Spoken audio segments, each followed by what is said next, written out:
নমস্কার, welcome to my channel. সোমাস অ্যারোমাবিন্দের পক্ষ থেকে আমি সোমা বলছি। আজ চলে এসেছি সম্পূর্ণ নিরামিষ ভাঙা আলুর তরকারির রেসিপি নিয়ে।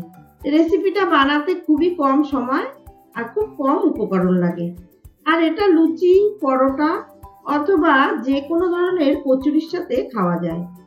যদি রেসিপিটা ভালো লেগে থাকে তাহলে অবশ্যই লাইক ও শেয়ার করবেন। তাহলে আসুন দেখে নেওয়া যাক আমার আজকের রেসিপিটি। এই ভাঙা আলুর তরকারি বানাবার জন্য আমি এখানে 3টে বড় সাইজের আলু সামান্য একটু লবণ দিয়ে সেদ্ধ করে হাত দিয়ে একটু ভেঙে নিয়েছি। আর আলু কিন্তু খুব বেশি সেদ্ধ করবেন না, আলু যেন একটু শক্ত শক্ত থাকে। এখন যে নতুন আলু বাজারে পাওয়া যায় ওই আলুগুলো দিয়ে এই ভাঙা আলুর তরকারিটা বেশি ভালো হয়। খুব বেশি সেদ্ধ হলে কি হবে, আলু রান্নার সময় কিন্তু গলে যাবে। আর নিয়েছি ছোট 1 বাটি ফ্রেশ মটরশুঁটি। মটরশুঁটিটা আমি সেদ্ধ করিনি, এখানে কাঁচাই নিয়েছি। এবারে গ্যাসে কড়াই বসিয়ে কড়াইতে দিয়ে দিচ্ছি 3 টেবিল চামচ সর্ষের তেল।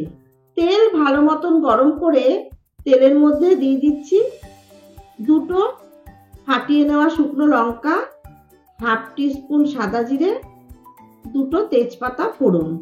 ফোড়নটা লো ফ্লেমে একটু ভেজে নিয়ে দিয়ে দিচ্ছি একটা বড় সাইজের টমেটো কুচি। মিডিয়াম ফ্লেমে টমেটোটা 1 মিনিট মতন ভেজে নেব। 1 মিনিট মতন টমেটোটা ভেজে নিয়ে এখন দিয়ে দিচ্ছি 1/4 টিস্পুন হলুদের গুঁড়ো, হাফ টিস্পুন লঙ্কার গুঁড়ো, হাফ টিস্পুন কাশ্মীরি লঙ্কার গুঁড়ো, 1 টিস্পুন জিরের গুঁড়ো। সমস্ত মশলা দিয়ে টমেটোর সাথে 1 মিনিট মতন ভেজে নিচ্ছি। এখন দিয়ে দিচ্ছি মটরশুঁটি। সরি মটরশুঁটিটা দিতে গিয়ে বাটিটা স্লিপ খেয়ে হাত থেকে পড়ে গেল। আর দিচ্ছি 3টে কাঁচা লঙ্কা কুচি।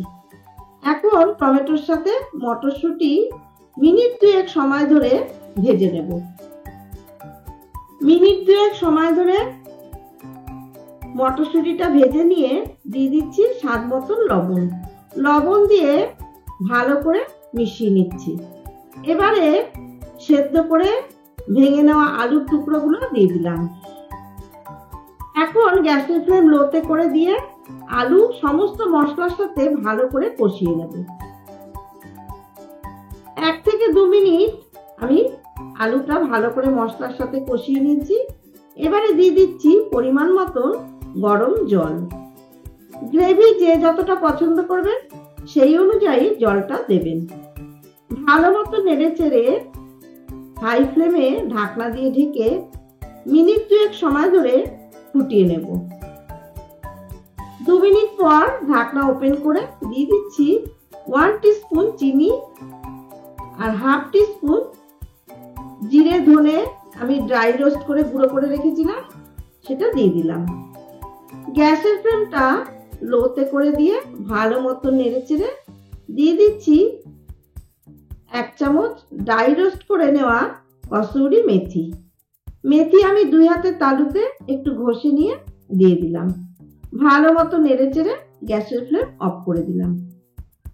তৈরি হয়ে গেল ভাঙা আলুর তরকারি। আমার আজকের এই সিম্পল রেসিপিটা আপনাদের কেমন লাগলো অবশ্যই জানাবেন। এইরকম ভাঙা আলুর তরকারি যে কোনো উপোসের দিনে আপনারা কিন্তু খুব সহজে এইভাবে তৈরি করে নিতে পারেন। লুচি, পরোটা, রুটি সবকিছুর সাথেই এটা ভালো লাগে। রেসিপিটা যদি ভালো লেগে থাকে তাহলে অবশ্যই আমার চ্যানেল সাবস্ক্রাইব করে পাশে থাকার অনুরোধ রইল। বেলটাতে অবশ্যই প্রেস করে অল নোটিফিকেশন অন করে রাখবেন, তাহলে এরকম নিত্য নতুন রেসিপির আপডেট খুব তাড়াতাড়ি আপনাদের কাছে পৌঁছে যাবে। অবশ্যই লাইক, কমেন্ট ও শেয়ার করবেন। ধন্যবাদ।